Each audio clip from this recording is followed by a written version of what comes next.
Bonsoir, ce soir, on va parler de jumelles. Vous savez, on va parler, tout est une question de perspective ce soir et souvent notre vie chrétienne, notre manière de voir la vie chrétienne, ça ressemble à regarder avec des jumelles. Mais avant de parler de jumelles, bonsoir, bienvenue à notre diffusion en direct du mercredi soir, à notre capsule. C'est un plaisir de vous accueillir. La dernière fois, j'avais parlé parce que mon thème, c'est comment rester comblé, comment ressentir la présence de Dieu, sa bonté constamment dans nos vies. Est-ce que c'est possible ou bien ça arrive de temps en temps? Ce soir, je voulais vous parler, toute une question de perspective. On va regarder deux histoires vraiment intéressantes, une dans l'Ancien Testament et une dans le Nouveau Testament, qui vont nous permettre de vraiment voir à quel point Dieu est bon. C'est vraiment. Donc, saviez-vous, vous avez la capacité de grossir Dieu ou de le rapetisser. C'est dans notre capacité à nous.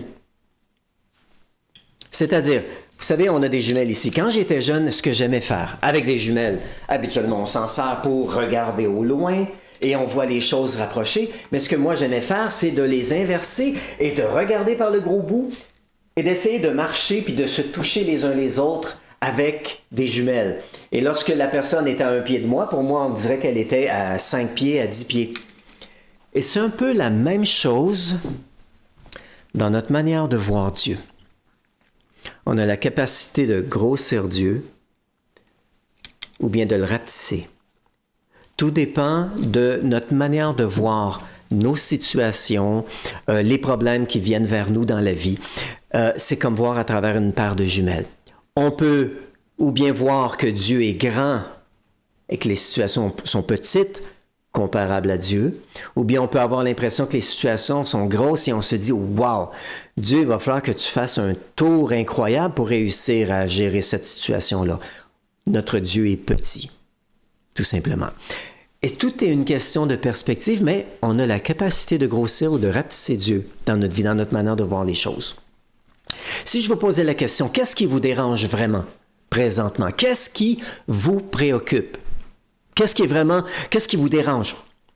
Est-ce que cette situation qui vous dérange, c'est parce que vous la regardez du mauvais côté des jumelles? C'est-à-dire que cette situation semble insurmontable et vous n'allez jamais réussir à la vaincre? Laissez-moi vous raconter une toute petite anecdote qu'un pasteur a racontée un jour. Un lundi, un jeune frère vient dans le bureau du pasteur, il est en pleurs parce qu'il dit « Hier, Satan m'a volé ce que Dieu voulait me donner. » Là, le pasteur dit « Comment ça? » Ben oui, je suis venu à l'église hier et je m'attendais à ce que Dieu me visite, me révèle. Satan a volé la révélation de Dieu. Il y a 2 femmes en avant de moi qui étaient assises et qui n'arrêtaient pas de parler. Ils m'ont distrait et Satan a volé la révélation que Dieu voulait m'apporter. Le pasteur le regarde et lui dit « T'avais le choix de leur dire de se taire. T'avais le choix de changer de place. » Ça dépend toujours de notre manière de voir. Est-ce que les problèmes sont grands? Ou bien ils sont tout petits parce que je regarde dans l'autre sens. C'est-à-dire, trop souvent on regarde nos problèmes et nos situations, notre attention est sur notre problème, le problème devient grand et Dieu devient petit. On parle beaucoup de mettre en pause. On nous demande de mettre en pause notre vie sociale pour être capable d'éviter de réduire la contamination. Et ça nous amène quelquefois à penser que peut-être Dieu il s'est mis en pause. Saviez-vous que la COVID, ça n'a pas surpris Dieu? Dieu n'est pas surpris. Toute sa puissance, toute sa bonté, tous ses soins qu'il veut nous manifester, c'est pas en pause. C'est toujours disponible. Dieu ne retient rien. Dieu n'a pas arrêté d'aimer. Dieu n'a pas arrêté de manifester sa puissance, sa guérison, sa restauration. Dieu n'est pas en pause ce soir. Et on a besoin de se rappeler ça. Donc, qu'est-ce qui nous dérange vraiment? Quelquefois, on a besoin, c'est une question de perspective. On a besoin de remettre les choses en perspective. Donc, pour rester comblé, on a besoin d'une chose. Célébrer la grandeur de Dieu. Louer Dieu, célébrer sa grandeur et se rappeler constamment qui il est. Parce que vous savez, on peut être entouré de bénédictions et crier à l'injustice. Et on va le voir tout à l'heure dans une des histoires. Quelqu'un crie à l'injustice alors qu'il a toute la bénédiction de Dieu en sa possession. Ça nous arrive quelquefois. Donc, souvent c'est causé parce que nos valeurs sont à la mauvaise place. C'est-à-dire présentement les valeurs de notre société. Si on regarde un exemple, les différentes plateformes qui sont mises en place, ça peut nous faire croire que notre valeur dépend du nombre de likes, du nombre d'amis, etc., du nombre de réactions à nos publications. On a parlé de réactions aux publications dimanche passé. Mais on peut arriver à croire que l'acceptation des autres, c'est la chose la plus importante dans ma vie pour que je me sente valorisé. Et si c'est le cas, qu'est-ce qui se passe dans une relation de couple? Tu me dis jamais ceci, tu m'encourages jamais, jamais. Et on met la faute sur l'autre, ou la responsabilité, on la déplace sur le conjoint, la conjointe, pour se sentir valorisé, aimé. Un autre aspect des valeurs de notre société qui sont décalées sur les vraies valeurs, c'est l'aspect de performance, d'efficacité, etc., qui nous amène une pression terrible. Pour avoir réussi, on doit avoir une maison, une voiture, et ainsi de suite. Donc, tout cet aspect de valeur de notre société qui, on se laisse immerger là-dedans, si je peux dire, et ainsi de suite. On les laisse transcender nos valeurs et on arrive avec les mêmes valeurs. Un exemple, on parle de performance, on parle d'efficacité, on a beaucoup de pression de la part de nos patrons, je dirais, pour pouvoir performer dans notre travail, dans notre manière de faire les choses. Oui, c'est quelque chose qui arrive. Mais on n'est pas obligé de se laisser avoir par cela.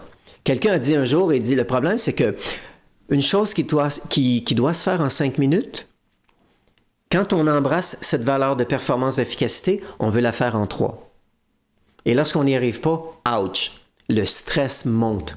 Moi, j'ai compris quelque chose lorsque j'étais en Afrique et lorsque je planifiais revenir à la maison le soir et que c'était un peu plus difficile. Je me souviens au début, j'évaluais, je disais à mon épouse, oh, j'arrive vers telle heure. Et je calculais juste.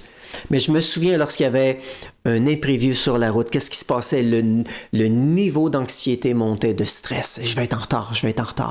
Et à un moment donné, j'ai réalisé que je dois tenir compte de toutes les situations de la vie. Et j'ai décidé de calculer plus 1 heure. Je pensais arriver à 7 heures, je vais arriver vers 8 heures. Ça me donnait amplement de temps. Et je me souviens de l'état d'esprit dans lequel j'étais. C'était la paix. Je revenais paisiblement à la maison. Et j'étais accueilli en héros parce que j'étais arrivé d'avance.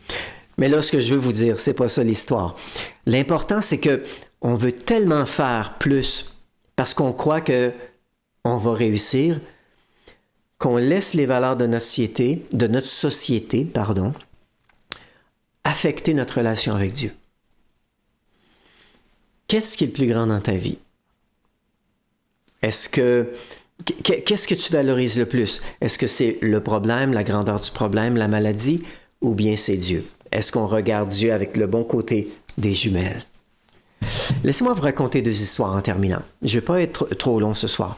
J'aimerais vous raconter une histoire de l'Ancien Testament, l'histoire du roi Josaphat. Voici ce qu'il est dit de Josaphat. On retrouve le texte dans 2 Chroniques. J'ai ici imprimé le texte, ça va être plus facile à suivre pour moi. Josaphat est entouré d'ennemis tellement nombreux que voici ce qu'il dit. Il vient devant Dieu et dit, « En effet, nous sommes sans force devant cette foule nombreuse qui vient nous attaquer. Et nous ne savons que faire. » Ce que j'aime, c'est les 6 derniers mots de ce verset, c'est « Mais nos yeux sont sur toi. » Seigneur, on ne sait pas quoi faire, on est débordé, il ne semble pas avoir de situation, mais nos yeux sont sur toi. Et c'est intéressant parce que tout le peuple était avec le roi, il n'était pas seul. Alors, l'Esprit de l'Éternel, donc, le cœur du roi se tourne vers Dieu de la part du peuple. « Seigneur, on est débordé, on ne sait pas quoi faire, mais nos yeux sont sur toi. » Et à ce moment-là, tout à coup, l'Esprit de l'Éternel repose sur Jacaziel, un des gars, un des Lévites. Et voici ce qu'il leur dit. « N'ayez pas peur, ne vous laissez pas effrayer devant cette foule nombreuse. Ce ne sera pas vous qui combattrez, ce sera Dieu. » Mais il dit, demain, descendez contre eux. Ils vont monter, vous les rencontrerez à l'extrémité de la vallée, qu'importe. Et là, vous allez prendre position au verset 17. Donc, 2 Chroniques 20, 17. Prenez position, tenez-vous là, et vous verrez la délivrance que l'Éternel vous accordera. Je trouve ça intéressant Parce que suite à ces paroles-là, donc Dieu parle de la part de, ou plutôt Jacques Aziel parle de la part de Dieu, et la réaction des Judéens, ou de tous les habitants de Jérusalem, au verset 18, tout le monde, ils sont tombés devant l'Éternel pour l'adorer. Est-ce que Dieu est petit ou est-ce que Dieu est grand? Eux avaient une situation qui semblait grande. Et lorsqu'ils se sont tournés vers Dieu, ils ont réalisé que non, c'est Dieu qui est grand. Et Dieu a pris toute la place dans leur cœur au point où ils se sont prosternés, ils ont commencé à adorer Dieu. Un point intéressant dans cette histoire, c'est que ils ne se sont pas débarrassés de Dieu. Dieu, c'est ton problème. Dieu n'a pas dit, pas de problème, je m'en occupe pour vous. C'est pas tout à fait. Dieu a dit, vous allez leur faire face, comme si vous allez les combattre. Donc demain, vous allez devant eux, vous vous mettez en position de combat, et là, je m'en occupe. Mais vous avez quelque chose à faire là-dedans. Vous devez faire face à votre problème avec foi, que je suis un grand Dieu et que moi, je vais renverser cette situation-là. Wow, ça nous interpelle pour nos vies. Et en plus que le roi Josaphat a fait quelque chose d'extraordinaire, mais qui fait peur. Il a dit, OK, le groupe musical, youpi, le Seigneur va combattre pour nous. Dieu est grand, qu'est-ce que je peux faire pour que Dieu demeure grand dans nos cœurs? Let's go. On prend le groupe musical, vous allez jouer la louange. On va avancer en louant le Seigneur pour aller combattre. Le groupe de louange, vous vous mettez devant. Imaginez l'armée qui combat, exemple, dans un pays comme l'Afghanistan, dans un pays où il y a beaucoup de violence, de tension. Et là, l'armée canadienne dit, on a besoin d'un groupe musical. Vous y allez, l'armée dit, OK, votre rôle, vous vous mettez devant nous. Nous, on est en équipement de combat. Vous êtes en équipement musical. Vous avancez avec vos instruments musicaux et vous allez chanter et louer le Seigneur devant nous alors qu'on s'en va au combat. Aïe, aïe. On dirait, oh, non, pas pour moi. Mais ce qu'ils ont fait, ils ont décidé de regarder Dieu du bon côté des jumelles. De dire, Seigneur, on te fait confiance et on va avancer comme si on va combattre contre l'ennemi, mais en sachant que c'est toi qui es grand, que c'est toi qui vas renverser notre situation. Remarquez, je termine cette histoire-là avec un verset que Josaphat dit au peuple le matin même. Au verset 20. Ayez confiance en l'Éternel votre Dieu et vous serez affermis. Qu'importe la situation que tu vis, assure-toi de grandir Dieu dans ta vie. Assure-toi de le louer, de le glorifier, de répéter, Seigneur, t'es vraiment bon, t'es vraiment grand. Et de le repasser dans ton cœur et de le louer et de tourner ton cœur pour t'assurer que ta manière de voir cette situation, ta perspective est celle d'un grand Dieu. On a une histoire dans le Nouveau Testament qui est un peu l'inverse. Quelqu'un dans la présence de Dieu et qui crie au scandale, qui crie à l'injustice. C'est l'histoire du Fils prodigue. Dans l'histoire du Fils prodigue, au début de l'histoire, voici ce qu'il est raconté. Ça dit simplement, un homme avait 2 fils, et puis le plus jeune dit à son père, « Père, donne-moi ma fortune. Celle qui doit me revenir, mon héritage. » Et ça dit, alors le père partagea ses biens entre ses 2 fils. On retrouve cette histoire dans Jean chapitre 15, verset 11. Le plus jeune part au loin, dépense toute sa fortune et il se retrouve avec rien. Il a faim, il est affamé. Et tout à coup, il repasse dans son cœur, qu'est-ce qui se passe dans la maison de mon père? Les serviteurs ont de la nourriture en abondance. Il croit ne plus mériter l'amour de son père. Alors il se dit, je vais venir demander pardon et chercher un emploi. Embauche-moi comme un serviteur. C'est ce qu'il a fait. Mais si vous remarquez plus loin dans le texte, le père, lorsque le fils est venu pour confesser son péché, il ne l'a pas écouté, il l'a serré dans ses bras et il l'a embrassé longuement et il a dit « Faisons la fête! Apportez un nouvel habit, une bague au doigt, des chaussures, allez tuer le veau gras, on fait la fête! » Et ils commencèrent à faire la fête.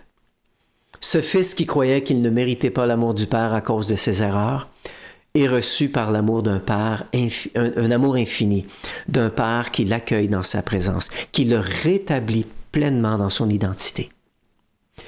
Et on a un grand frère qui revient du champ et qui dit, mais qu'est-ce qui se passe? Un serviteur lui dit, c'est ton frère qui est revenu, on fait la fête. Et le frère est fâché. Au verset 28, Luc 15, le fils aîné se mit alors en colère et refusait d'entrer dans la maison.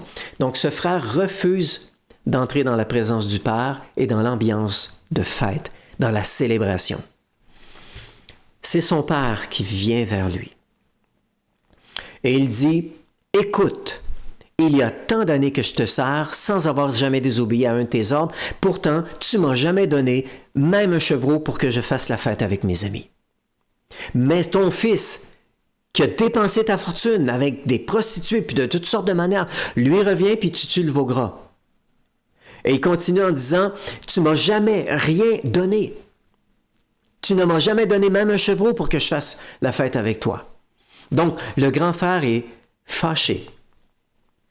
Parce que le fils, que lui, le grand frère, croit qu'il ne mérite plus rien, reçoit l'amour du père. Et lui, regardez ce qu'il croyait, le fils aîné, avant de terminer. Voici ce qu'il croyait. Il nous reste encore juste quelques minutes.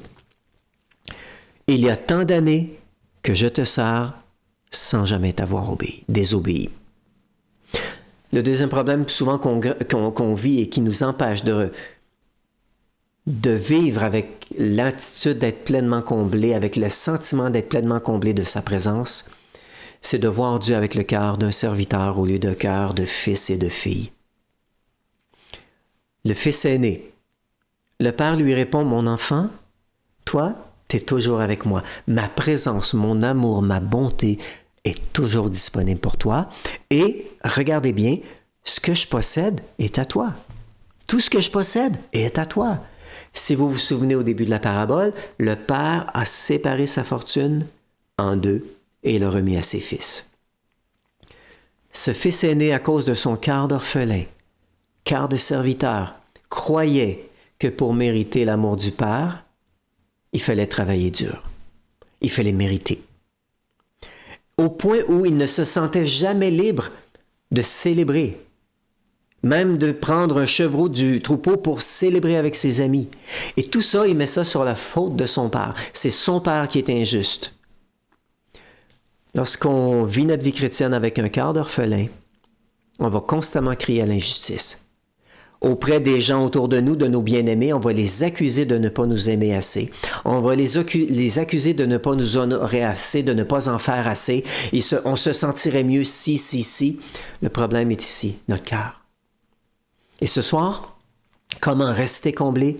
S'assurer premièrement de regarder Dieu du bon côté de les jumelles, du bon côté, d'avoir la bonne perspective de Dieu, de le célébrer constamment, sa grandeur, sa puissance, son amour, mais surtout d'être capable de recevoir son amour, de lui permettre de nous rétablir comme un fils, comme une fille bien-aimée qui nous entoure de son amour et qui nous célèbre.